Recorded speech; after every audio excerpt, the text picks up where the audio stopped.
Assalamualaikum warahmatullahi wabarakatuh. Pada video ini, Bu akan menjelaskan mengenai sistem urinaria. Sistem urinaria terdiri dari ginjal, ureter, kantung kemih, dan juga uretra. Nah, proses pembentukan urinnya itu sendiri terjadi di dalam ginjal. Atau lebih tepatnya pada unit fungsional ginjal yang bernama nefron. Nefron itu terdiri dari badan Malpighi. Nah, badan Malpighi ini terdiri dari kapsula Bowman dan juga glomerulus. Nah, saluran selanjutnya yaitu disebut dengan tubulus contortus proximal, kemudian terdapat lengkung Henle, tubulus contortus distal, dan juga tubulus collectivus. Secara garis besar, proses pembentukan urin terdiri dari 3 tahapan. Tahapan yang pertama adalah filtrasi, tahapan yang kedua reabsorpsi, tahapan yang ketiga sekresi atau augmentasi. Proses yang pertama adalah proses filtrasi yang terjadi di glomerulus. Nah, pada glomerulus itu terdapat pembuluh darah, arteri, dan vena yang membawa zat sisa hasil metabolisme. Nah, di glomerulus ini tekanan darah tuh meningkat sehingga plasma darah tertekan menuju glomerulus sehingga air dari plasma darah masuk ke glomerulus. Selain itu, pada glomerulus juga terdapat pori-pori kecil yang memungkinkan hanya molekul kecil saja yang bisa lewat seperti ion, asam amino, vitamin, dan glukosa.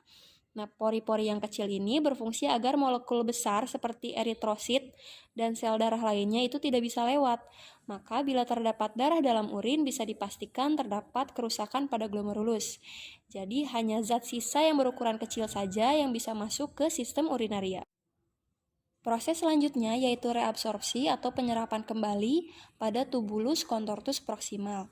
Reabsorpsi perlu dilakukan agar tubuh tidak kehilangan nutrisi yang masih berguna bagi tubuh, seperti glukosa, vitamin, asam amino, H2O, K+, Na+, klorida, dan bikarbonat. Nah, nutrisi yang terserap ini akan dikembalikan ke kapiler darah vasa recta dan dialirkan ke seluruh tubuh untuk digunakan kembali.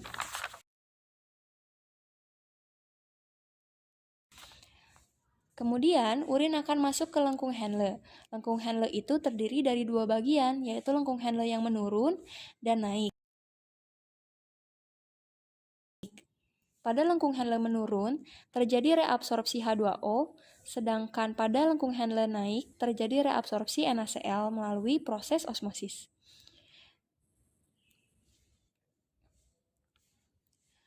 Di sini pun, hasil reabsorpsi akan dikembalikan ke pembuluh darah vasa recta untuk digunakan kembali oleh tubuh. Selanjutnya, urin akan masuk ke tubulus contortus distal dan mengalami proses augmentasi atau sekresi, atau bisa kita artikan sebagai penambahan zat-zat sisa metabolisme seperti amonia, asam urat, dan ion H+ yang memang harus dikeluarkan dari tubuh melalui urin. Jadi zat sisa yang ditambahkan ke urin pada tubulus contortus distal memang harus dibuang.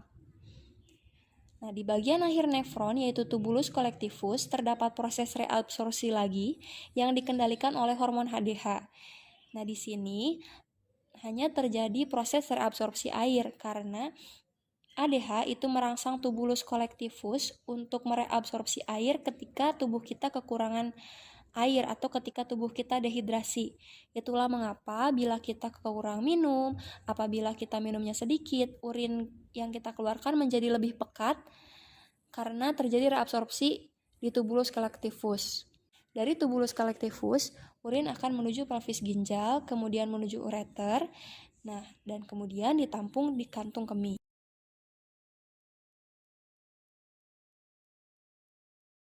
Apabila kantung kemih sudah terisi penuh oleh urin, kantung kemih akan mengirim sinyal ke otak, dan otak akan mengirim sinyal juga kepada kantung kemih.